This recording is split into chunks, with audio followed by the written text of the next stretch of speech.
Assalamualaikum warahmatullahi wabarakatuh. Kembali di channel Ribang channel 93 bersama Bang Diki. Oke, kali ini Bang Diki akan memberikan tips atau cara bagaimana kita dapat mudah menuliskan bahasa Arab ataupun ayat-ayat Al-Quran tanpa kita melihat. Nah, ini ada tips dari Bang Diki karena di saat ini sekolah-sekolah sudah menerapkan yang namanya pelajaran bahasa Arab. Tapi banyak di antara anak-anak kita pada saat ini tidak dapat menuliskan bahasa Arab dengan baik dan benar. Kali ini Bang Diki akan memberikan tips cara menulis bahasa Arab dengan cara didikte ataupun imla. Oke, yang pertama adalah kita harus menghafal dulu huruf alif sampai ya atau huruf hijaiyah. Jadi kita harus dapat menghafal huruf alif sampai ya dulu, baru kita dapat mudah menuliskan tulisan Al-Quran dengan cara didikte. Kan tidak akan terjadi kita dapat menuliskan bahasa Arab tanpa kita hafal huruf hijaiyah. Begitu yang pertama. Yang kedua, cara yang kedua adalah kita harus tahu dulu huruf-huruf hijaiyah yang manakah yang bisa disambung di awal kalimat, dan huruf-huruf hijaiyah yang mana saja yang bisa disambung di akhir kalimat dan tidak bisa disambung di awal kalimat. Itu yang kedua. Oke, di sini Bang Diki akan jelaskan yang kedua ini, huruf-huruf hijaiyah yang dapat disambung di awal kalimat terlebih dahulu. Oke, simak video ini, jangan di skip. Sebelum kita lanjutkan, silakan klik lonceng, subscribe, like dan komen. Ini adalah huruf-huruf yang tidak dapat disambung di awal kalimat. Yang pertama adalah huruf alif. Oke, bisa dilihat huruf alif. Kita bahas dulu.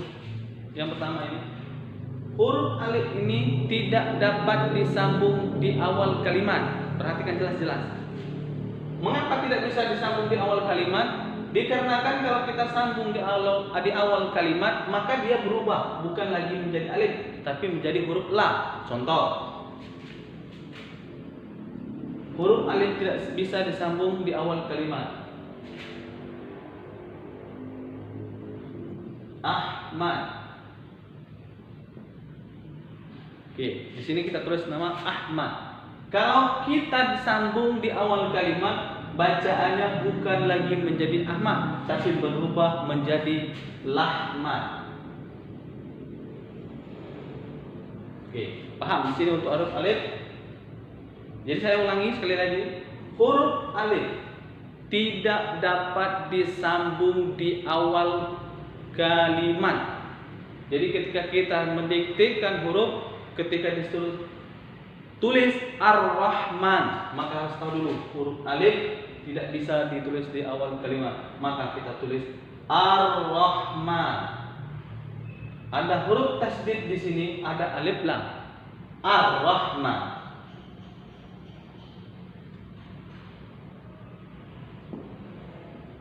Oke.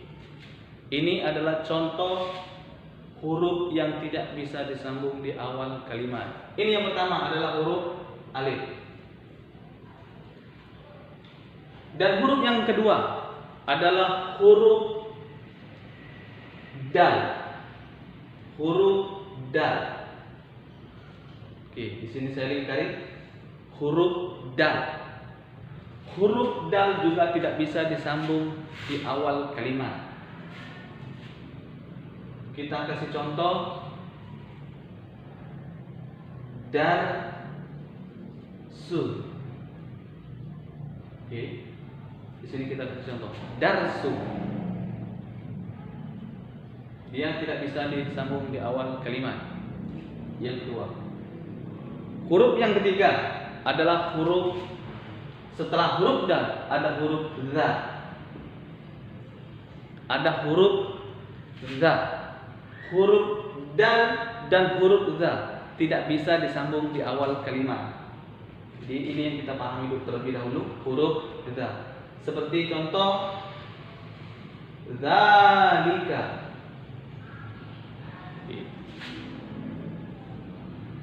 Contoh zalika. Di sini ada contoh. Pertama tadi ada huruf alif, kedua huruf dal, ketiga huruf za. Dicatat baik-baik 3 huruf ini. Dan selanjutnya huruf yang keempat adalah huruf setelah huruf za ada huruf ro. Huruf ro. Huruf ro juga tidak bisa disambung di awal kalimat. Contoh, Rahman, Rahmanun, Rahman. Di sini ada huruf ro. Jadi yang pertama huruf alif, yang kedua huruf dal, ketiga huruf za, keempat huruf ro, dan yang kelima huruf waw. Huruf waw. Huruf waw tidak bisa disambung di awal kalimat. Jadi diperhatikan baik-baik ketika di bahasa Arab, ketika disebutkan huruf waw, maka huruf waw tidak bisa disambung di awal kalimat. Contoh, walladzi. Oke, di sini kan Bang Ki kasih contoh walladzi. Huruf waw tidak bisa disambung di awal kalimat. Jadi dapat kita ketahui di sini ada 5 huruf yang tidak dapat disambung di awal kalimat.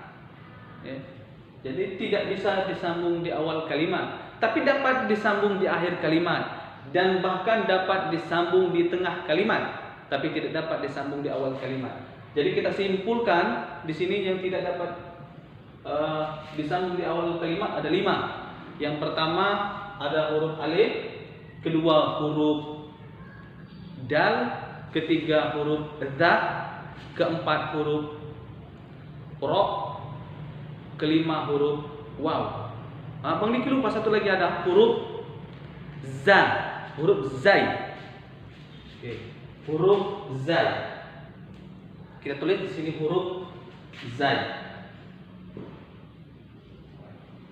Huruf za. Setelah huruf da ada huruf za.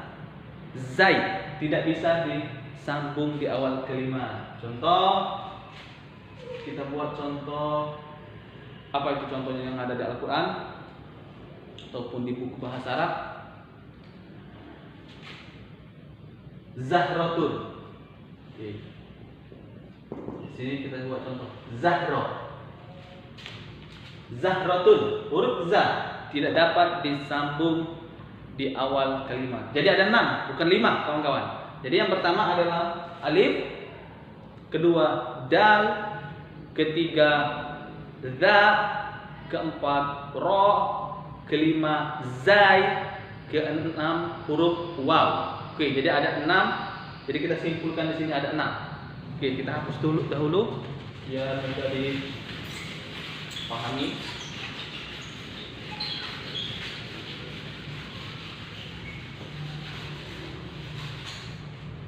Jadi dapat kita simpulkan di sini ada 6 huruf yang tidak dapat disambung di awal kalimat.